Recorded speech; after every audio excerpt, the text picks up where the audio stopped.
Hello folks, hope you're all doing well. Excuse me, I've got weed seeds hanging off my nose. Anyway, following on from the themes of the most recent videos, it is time to get some more harvesting done. And this is the garlic, and the garlic's been overwintered, and to be honest, I probably should have picked it a good few weeks ago. As you can see, it is well and truly dead, and I am at the stage now where I need to get it out before it starts sprouting and growing again. And after we've done the garlic, we'll pop over that way and we will pick the shallots that are also ready to come out.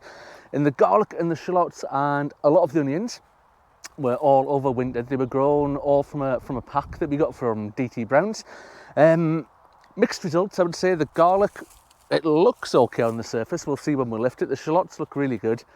A lot of the onions have bolted though and sort of gone to seed, whereas the ones I've grown myself from seed actually look really good and much better. So we'll see. I'll do something separate on the onions and do a sort of contrast and compare to the different ones. But just for now, let's get some of this garlic out and take a look. Now, I can't off the top of my head remember what the variety is, but I will have a look when I get home, and I'll pop something in the description of the video down below. And it's coming out and it's actually looking all right, which I'm pleased to say. I was a little bit worried, like I say, that I'd maybe left it in here too long. I was worried about rotting, it getting wet and things like that, but it looks like I've dodged a bullet and it's all right. But we'll see when we dig it all up. But to be honest, it's pretty easy to grow this sort of stuff. The garlic, I don't do a lot with it.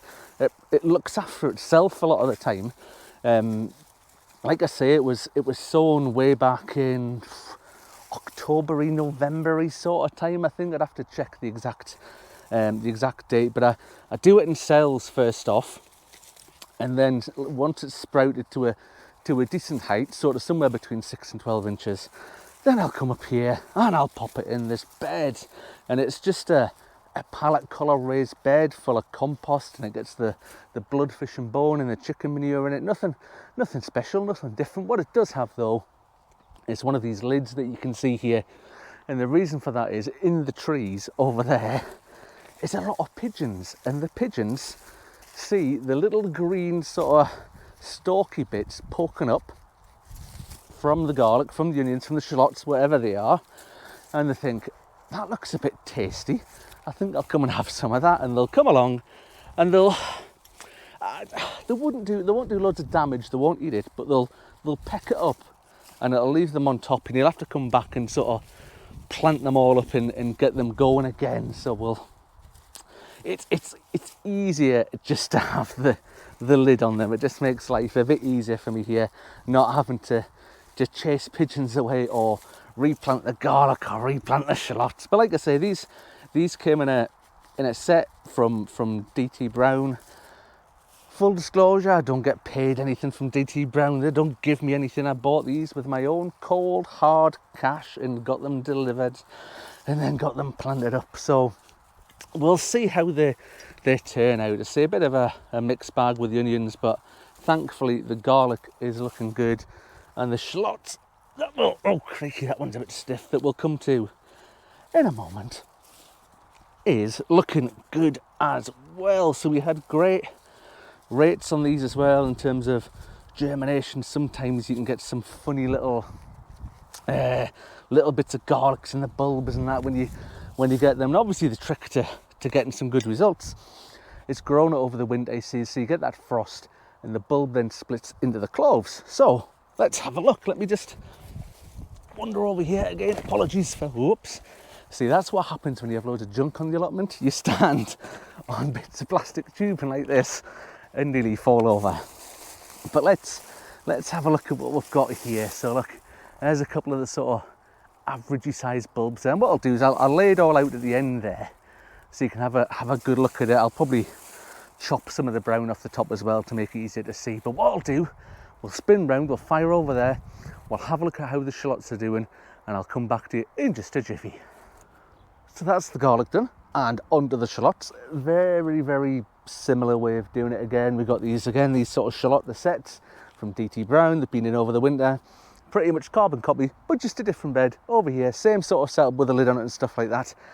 And I can already see from looking at the from the surface here that some are good and some are a little bit wee still, but we'll see. But all the tops are falling over, so that, you know, they're ready to come out. So we'll pull this bunch here, and they look brilliant. And shallots, again, it's a bit like the garlic. You plant one set, in the cold weather the frost will split it into multiple shallots, and these ones are looking absolutely brilliant there. I mean, that's from one bunch, say 1, 2, 3, 4, 5, drop that one there, 6, and there's 2 left, 7, 8, so that's 8 shallots from one single shallot set, so that's not too bad. I mean, they're looking good. Some of the ones at the back here, like this clump here, if I pull them out, I mean, they're not as big, and again, I'll show you all right at the very end, a bit of a close-up as to how all the garlic and the shallots are looking there. But yeah, mixed bunch, but on the whole,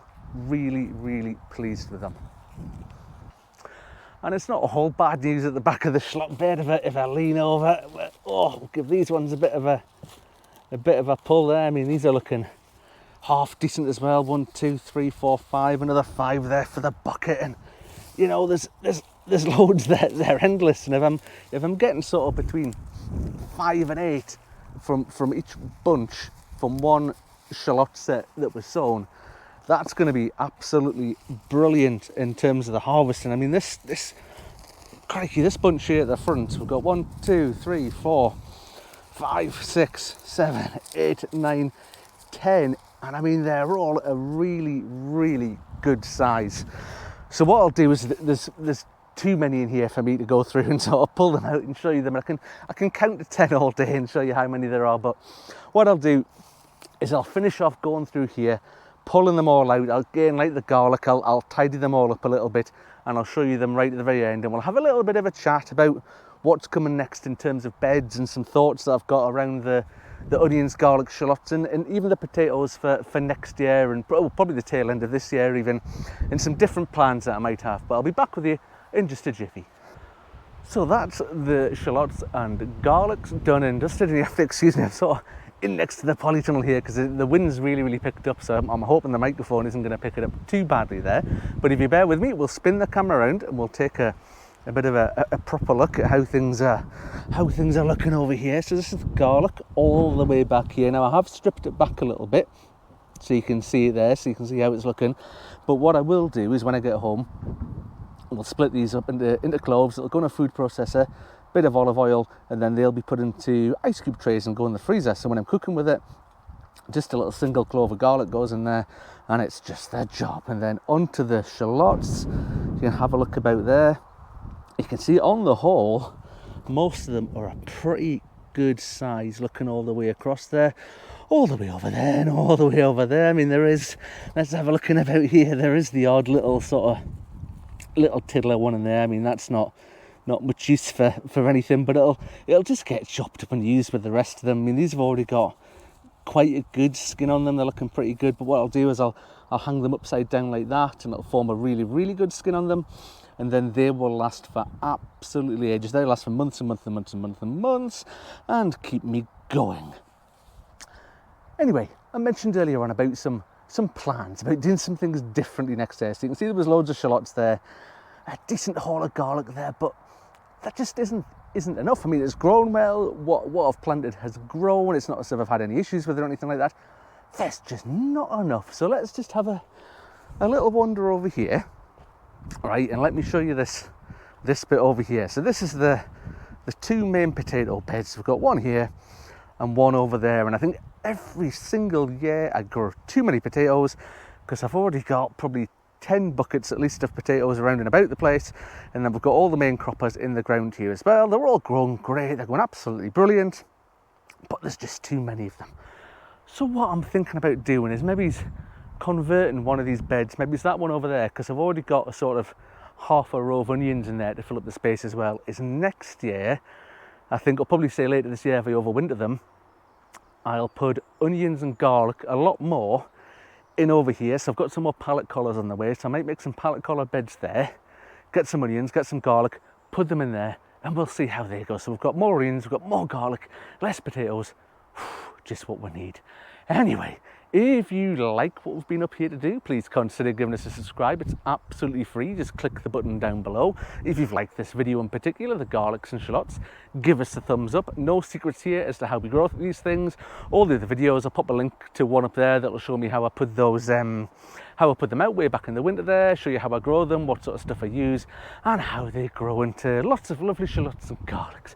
Anyway, that's me done for the day, and hopefully I will see you on the next one. Bye for now, folks.